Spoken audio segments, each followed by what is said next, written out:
U.S. Farmers and Ranchers in Action would like to recognize the sponsors of the 2020 Honor the Harvest Forum.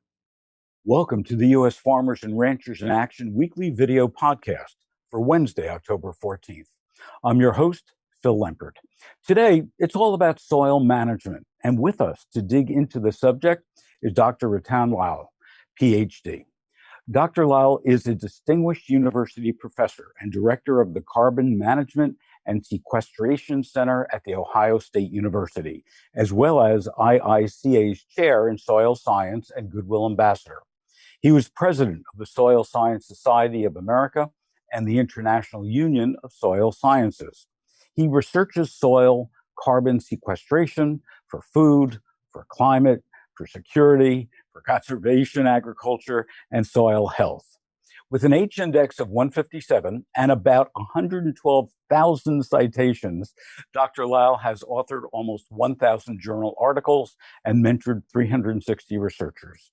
He is the laureate of the 2018 GCHERA World Agriculture Prize, the 2018 Glinka World Soil Prize, 2019 Japan Prize, 2019 U.S. Awasthi IFFCO Award, the 2020 World Food Prize, and the 2020 Arrell Food Prize.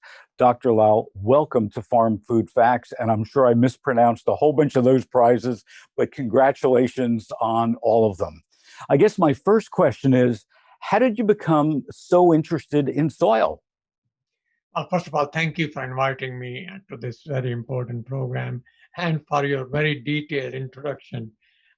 That's much appreciated. I have been interested in soil science from my childhood. I grew up in a small farm in northwestern India, where farmers are normally 5-acre, 10-acre, 15-acre small farm. And soil quality, soil health, soil productivity is the main determinant of their well-being and food security and health, and the entire livelihood comes from that small farm. And I had been personally involved in farm operations from the very young age, watching my father, brother, uncle plow the fields, irrigate the fields, transplant crops, and notice how when soil is degraded, its consequences. Drought, for example, serious one. Dust storm, I remember very vividly. Dust storm and wind blown dust, we lose topsoil quite a lot. Drought and depletion of nutrients, chlorotic symptoms of crops. At that time, I did not realize why, but these were some of the memories of first-hand experience of working.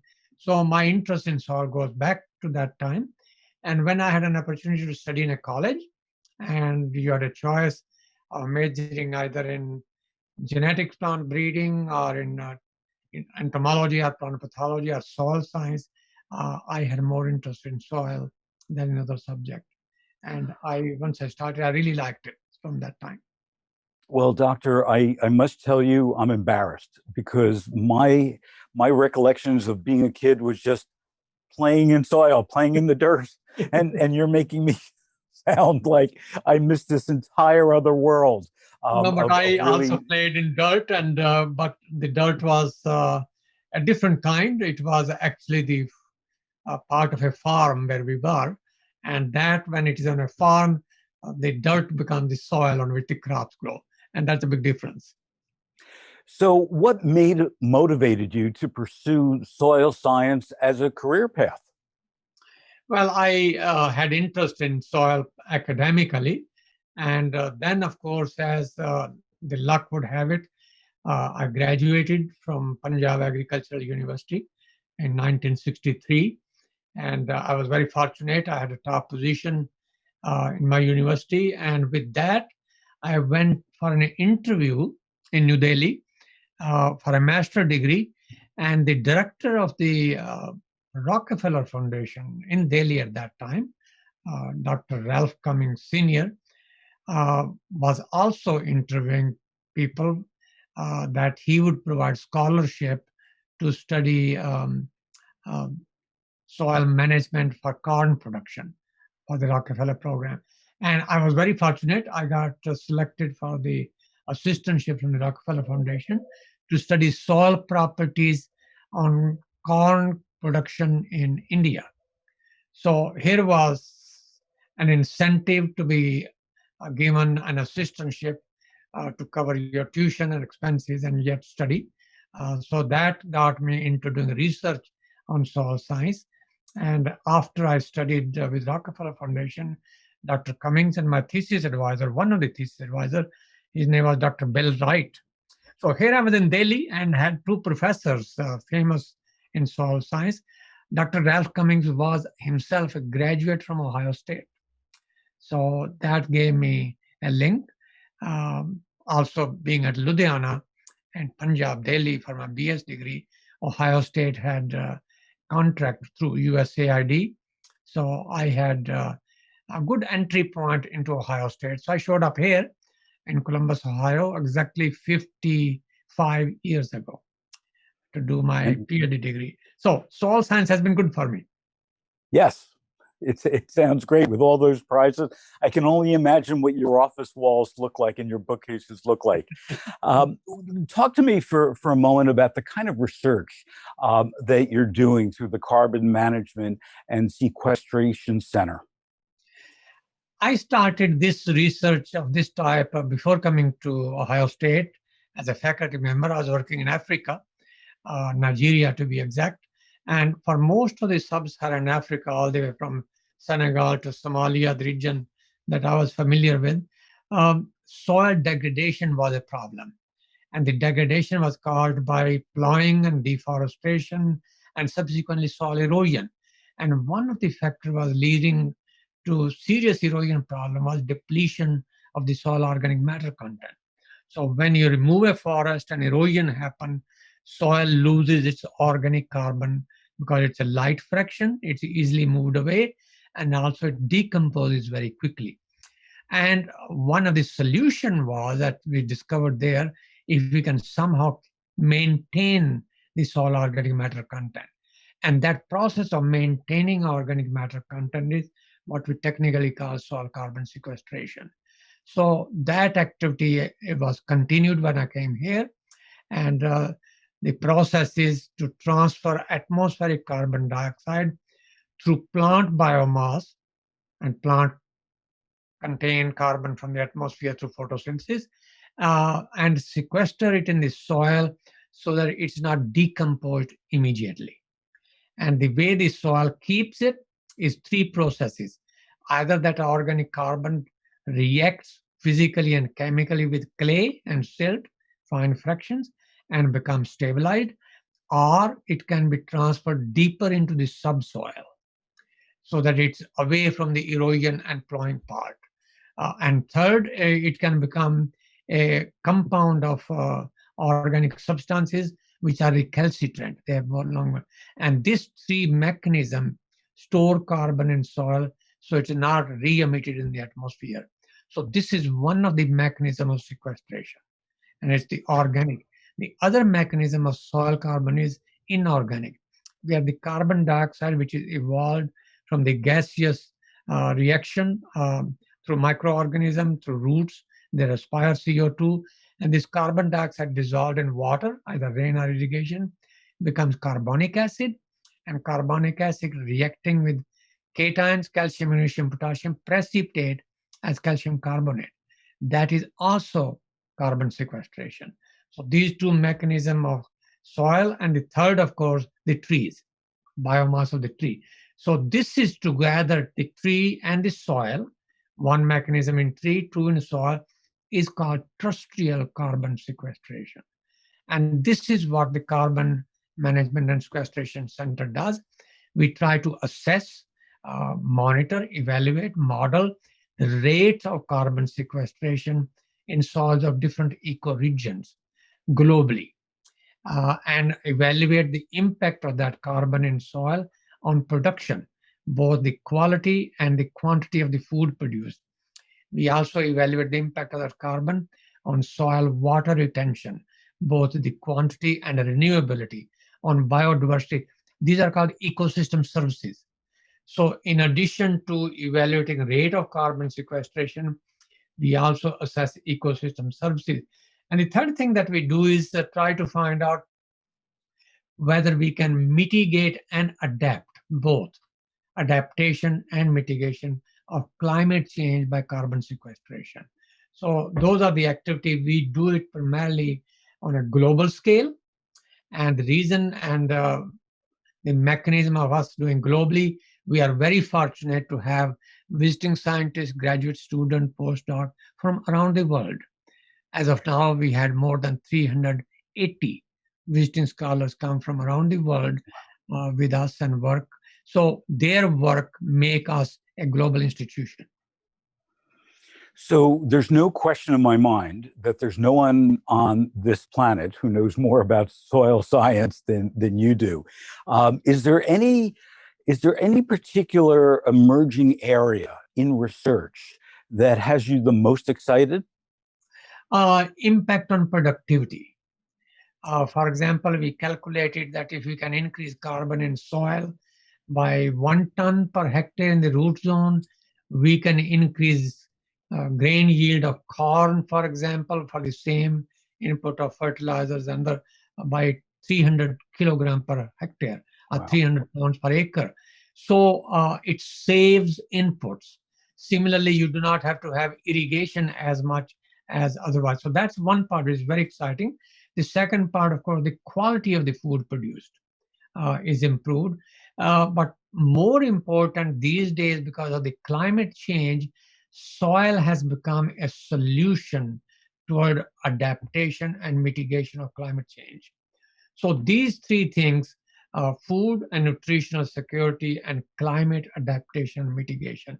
And to that one, I must add, we have a very serious problem of algal bloom in Ohio River, Lake Erie, and those areas. If water passes through a soil which has adequate amount of organic carbon, then the nutrients which eventually wash into and cause algal bloom, nitrogen, phosphorus, and other, will be retained back in soil. So soil organic carbon really creates many essential ecosystem services for humanity and for the planet. And that is a very exciting and very rewarding and very encouraging thing to research on. It gives me optimism, hope that some of these global issues we are faced these days, the solution lies underfoot through the power of judicious management of soil, uh, creating nature-based solutions. And that's very exciting. Yes, it sounds fabulous when you combine all three of those things. And it also underscores how important having healthy soils are to achieving global food security, wouldn't you think? Absolutely. Absolutely critical. It's we cannot achieve global food security without having healthy soil, and the healthy soils can only be obtained if the organic matter content in the soils is about 3 to 4%. I keep on interchanging organic carbon and organic matter. Organic carbon is about 50%, half of the organic matter. One other thing which is very critical, very essential, very exciting is that the health of soil, plants, animal, people, ecosystems, and the planetary processes, they are all interconnected. So if you look at the globally as a whole, people are mirror image of the soil. On the other way, health of the people is the mirror image of the health of the soil. If the soils are degraded, people living on that soil have also poor health. And one other part which is sometimes we forget, and that is last year, 2019, had almost 70 million refugees. And many of those refugees are what we call soil refugees. Soil is so degraded, it doesn't support them. So they do not mind jumping into the Mediterranean and trying to get to the Europe somewhere.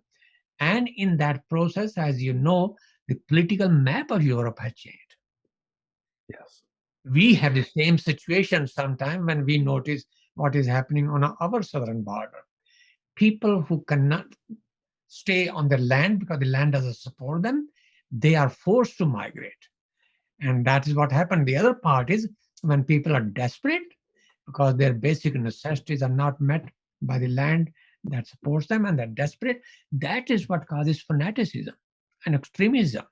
In fact, the global peace and security is threatened when people are desperate because their necessities are not met. I say it very clearly to policymakers and other if they would pay attention to this simple statement that more than the nuclear weapon, more than the weapons of mass destruction, world peace and stability is threatened by hunger and desperateness. Absolutely. And if we look throughout history, it's having that lack of food that has created so much turmoil and so many, wars that we've seen for hundreds of years.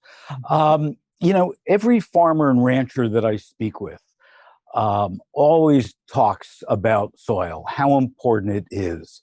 What would you like to tell farmers and ranchers that they might not know about soil health? I must say that farmers really are very intelligent everywhere. They know probably more the practical aspect of the soil than a researcher like me would know. So I really salute them about their knowledge.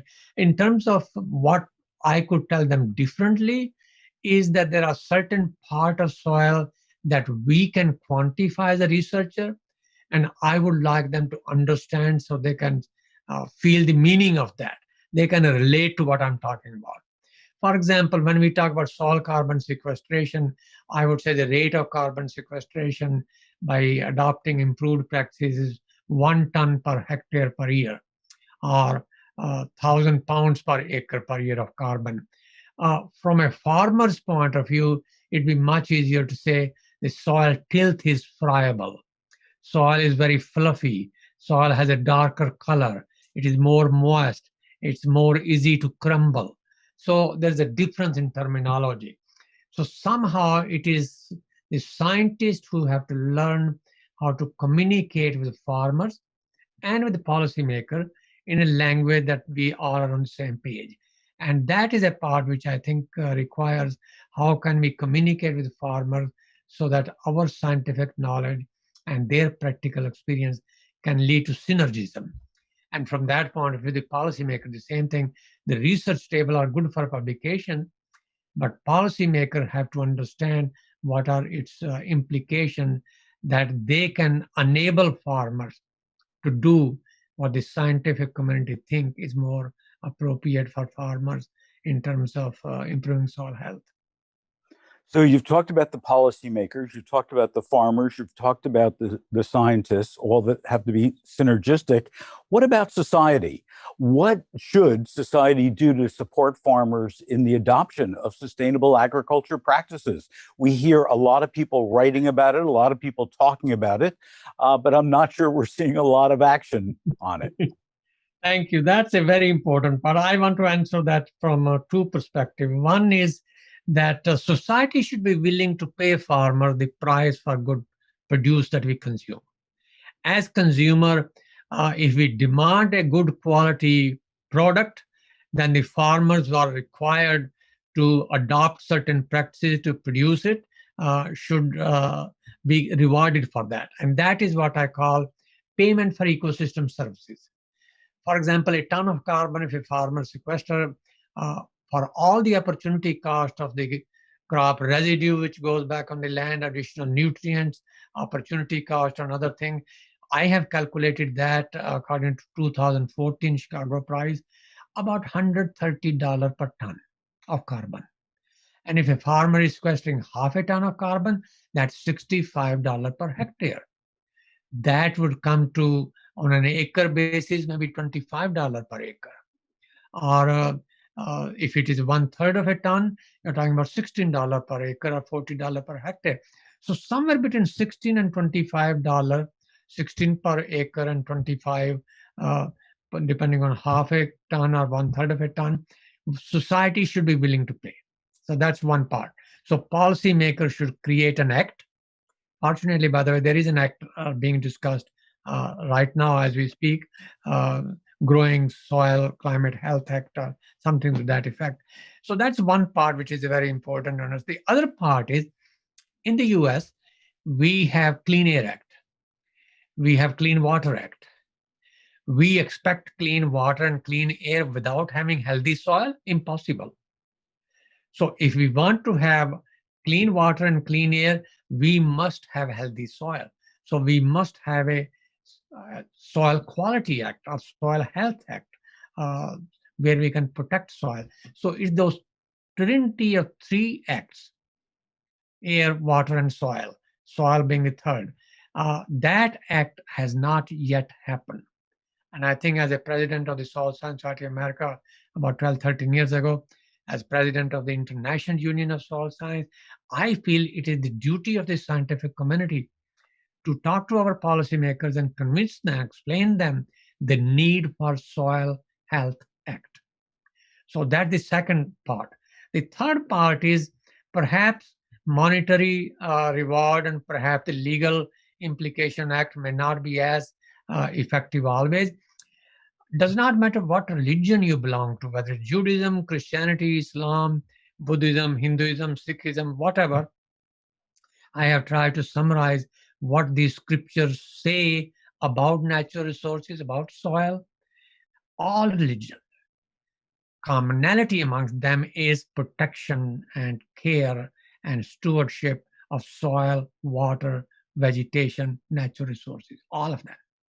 And I would suggest, I hope, that all religious organizations, does not matter what religion, they should think about commonality amongst the religion rather than the differences. It is the differences which lead to the problems. The commonality is this: stewardship of natural resources. So if our all preachers could do that, I'm very pleased to tell you a story. But I gave a talk somewhere, and the statement I had made was, I think it was something like this, I'm going to repeat it. The fire that burns in the pit of an empty stomach is so ferocious, so hot, that it can only be quenched by the divine power in a loaf of bread made from grains grown on a healthy soil. A few days ago, a friend of mine sent me a clipping of a video. His pastor in church repeated that sentence. I was so delighted. I think this is the kind of thing we have to do in religious organization, where we also communicate the importance of divine power in soil to transform death into life. That would make a lot of difference. So we have three options: monetary, legal, and spiritual. And we can do all three of them. And very well said. And, you know, every year we see that report that comes out that shows a dollar bill, and, you know, what part of the dollar bill actually goes to the farmer. And it's always the smallest part, and the marketing is always the biggest part.